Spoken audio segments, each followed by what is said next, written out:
You can measure the strength of the economy by looking at three different things: the GDP, jobs, and wages. You can measure the strength of the stock market by looking at just one thing: Wall Street. Now, the stock market and the economy are related, but sometimes Wall Street doesn't care about what's going on in the economy.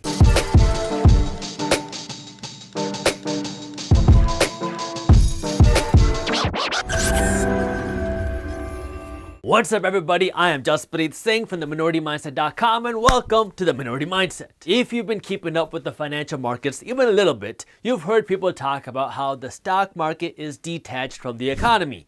We have the stock market going one way, and then we have our economy going a completely different direction. Between February 2020 and September 2020, we saw the stock market, or more specifically the Dow Jones, go from above 29,000 points to below 19,000 points just a little while later, and then back above 28,000 points. And during that same time, we saw the economy go from boom to bad to worse, with no clear bottom in sight. So in February of 2020, both the stock market and the economy were up here booming, and then both of them crashed. And then after March or April, the stock market went up like this and the economy kept going down. So you had the stock market and the economy going two different directions. The stock market and the economy are different but related entities, and you want to make sure you watch this video until the end, because in the end of this video, I'm going to be showing you a chart which explains why this might be the most expensive stock market in history. So make sure you watch this video until the end so you don't miss that.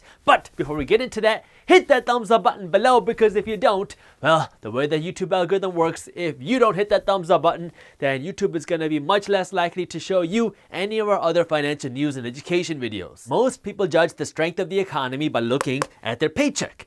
Yeah, it is definitely a recession. But when you hear financial experts and economists talking about the economy, they're not talking about your paycheck. They're talking about the GDP, the gross domestic product, which tells you how much money America made. The GDP adds up how many services and how many products that our country made as a whole, and then it adds it all up, and this tells us how much money our whole economy made. But this does relate to the number of jobs out there and wages, because if we have more jobs and if there are more higher paid jobs out there, that generally means that there's more stuff being created, which means the GDP would be higher. When we are in a recession, less stuff is being created, less people have jobs, and less stuff is being bought, so our GDP is lower. So this GDP is our economy. The stock market is where people go and they take their money and they invest it into companies based on what they think is going to happen in the economy in the future. So this economy is built by a whole bunch of companies that create and sell their products. The stock market is a place where you can go and you can buy a piece of these companies and invest in these companies.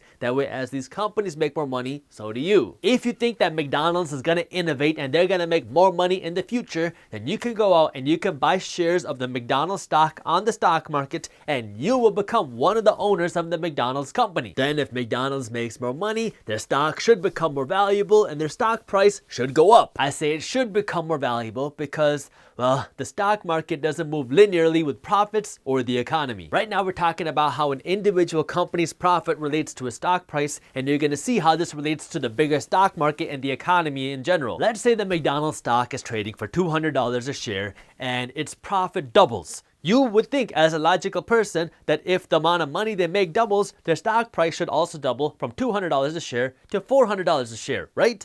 But that's not how it works. If McDonald's doubles their profit, they could see their stock price double to $400 a share. They could also see it triple to $600 a share. They could also see it quadruple to $800 a share, and they could even see it stay the same at $200 a share. And it could even be that they see the stock price drop to $150 a share. Stocks are emotional, especially in the short term. And while the price of a stock does ultimately depend on how much money the underlying company is making, it is not the sole factor, especially in the short term. The price of a stock at the end of the day depends on just one thing: how many buyers and sellers of the stock there are. And in the short term, this can create huge fluctuations in the stock price, and this tends to rationalize over the long term. When you have more buyers than sellers of a stock, its price will go up. Let me go back to the McDonald's example. So let's say the McDonald's stock is selling for $200 a share, and for the sake of this example, let's say that there are only 10 shares of McDonald's available for sale, but there are 50 people who want to buy the McDonald's stock. So we have way more buyers than we have sellers. For this example, these sellers are going to sell their stock to whoever is going to pay the most money for their stock. It's trading for $200 a share, but if there are 50 buyers who want this stock, that means these buyers are going to have to outbid each other to get their hands on this stock, because if one person offers $200 a share, another person might say, hey, I'll give you $205 a share, and the sellers are going to give their stock to the person who gives them the most money. So now these buyers are going to start outbidding each other, and this is going to push the stock price higher because these buyers are going to keep outbidding each other until there are only 10 buyers there, and these meet the 10 sellers that are out there. So it has to come to this equilibrium of people buying and selling their stock. What this also does is it incentivizes McDonald's shareholders to sell their stock, because they're seeing that, wow, my stock was worth $200 just a little bit ago. Now people are buying it for $205 a share or $210 a share. So now they're realizing that they can make even more money. So it incentivizes more people to sell their stock. And if you run out of buyers, then the stock will start to go down because now you have more sellers than buyers. On the stock market, this whole transaction process happens automatically and instantaneously, which is why stock prices are always changing. And this is why the stock market can be so emotional, because people get excited when they see the stock market going up, or they get scared and they panic when they see the stock price going down. So it can create huge swings in a stock price which go way beyond what is probably logical or rational, because people get emotional. Now, when it comes to the stock pricing, you'll see why this relates to how much money that a company makes in just a minute. When I say the stock market is emotional, here's what I mean. So McDonald's can come out and they can say that they're working on this brand new edition of guacamole fries, right? And they might not have made any money off of these fries yet. They might have actually lost a whole bunch of money developing these fries, but investors get really excited about this idea of guacamole fries, so they start buying it up, and now the stock price goes up. If the stock price starts to shoot up, it's going to create a couple things. First, it's going to incentivize more people to sell their stock. Remember what I was saying before? Because now they're seeing that their stock price, their investment is worth so much more, but it's also going to create FOMO on the buyer side, because people and investors are going to think, whoa, this McDonald's stock is soaring and I don't want to miss out on the next big thing with these guacamole fries, so it'll bring more buyers. If you continue to have more buyers than sellers, then the stock price will continue to go up. People are buying and selling the stock on emotion, not on actual financials or how much money the company is making. They're buying and selling the stock based off of how they feel. And this emotional trading and investing can create a big distortion between a company's stock price and how much money it's making, especially in the short term until things rationalize. But what can create an even bigger distortion between a company's profits and its stock price is emotional trading fueled by easy money. In 2020, the United States printed more money than ever before. Some of this money went to corporations with bailouts, some of this money went to people with unemployment checks and stimulus checks, and some of this money went straight to the markets to artificially inflate stock prices. This easy money created a flood of buyers into the stock market. Some of these buyers were the Federal Reserve Bank, who were pumping trillions of dollars into the market, and other buyers were people and corporations and institutions who wanted to ride the wave. So now you had all this money going into the stock market, which pushed stock prices higher, and the economy kept going lower. We are in a recession, and the government and the Federal Reserve Bank are printing money to help pull us out of this recession. But here's the thing, while you can print a whole bunch of money and pump up the stock market, you cannot exactly do the same thing in the economy. I mean, you can pump money into the economy, but if you really want the economy to start working and moving, you need the economy to start working by itself, which means businesses producing products and selling products to people who have money and jobs. Let's take a look at some numbers. So between the years of 2010 and 2019, our economy grew by 1.5% and 3.25% a year. During that same time, the stock market was growing by 10%, 20%, sometimes even 30% a year. So we were talking about the McDonald's stock or an individual company earlier in this video. Now we're zooming out and looking at the whole economy and the stock market. You'd think that if the economy is growing by just 3% a year, then the stock market should also grow by 3% a year, right? But it doesn't work like that. Now, ladies and gentlemen, I'm gonna need you to buckle your seatbelts and keep your hands and feet inside at all times, unless you're hitting the subscribe or the thumbs up button below, because it's about to get a little bumpy. So this chart right here shows how fast our stock market is growing relative to our economy or our GDP.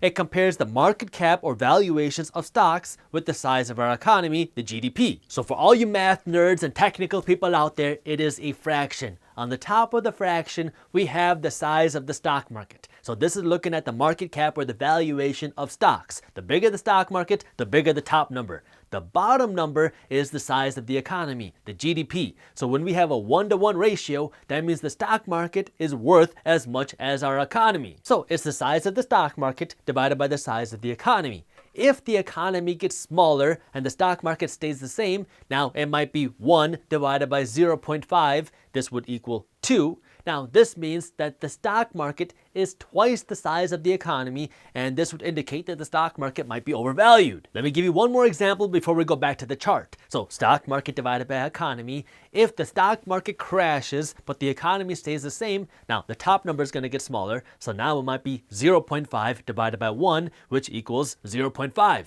This number that's less than 1 tells us that the stock market might be undervalued because the stock market is valued less than the economy. What you'll see is that in the 1970s and the 1980s and most of the 1990s, our GDP, our economy, was bigger than the value of stocks because the line is below 1. Remember the fraction we were talking about?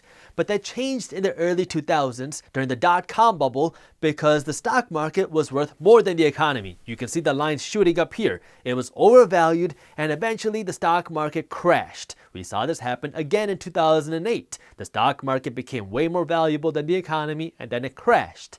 Now in 2020, you can see that this indicator shot up higher than ever. We are seeing the highest valued stock market in history relative to the size of our economy. So it's stock market divided by the economy, right? And in 2020, two things are happening. The stock market keeps going up and the economy keeps getting smaller, which is why you keep hearing people talk about the stock market being overvalued. This fraction is the highest that we've ever seen in history. The hope that the government, the Fed, and Wall Street have is, if we go back to this fraction, stock market divided by economy, is that the stock market keeps going up and the economy, the bottom number, will start to grow really fast through these new stimulus plans and programs and getting the economy open, which would help balance out this fraction. That way the stock market isn't so overvalued because the economy will grow so quickly. Remember what I've been saying throughout this video. The stock market is very emotional, especially in the short term, but it rationalizes over the long term. Eventually, the stock market and the economy have to come to an equilibrium. This doesn't have to happen this week or next month or even this year. It could be years from now.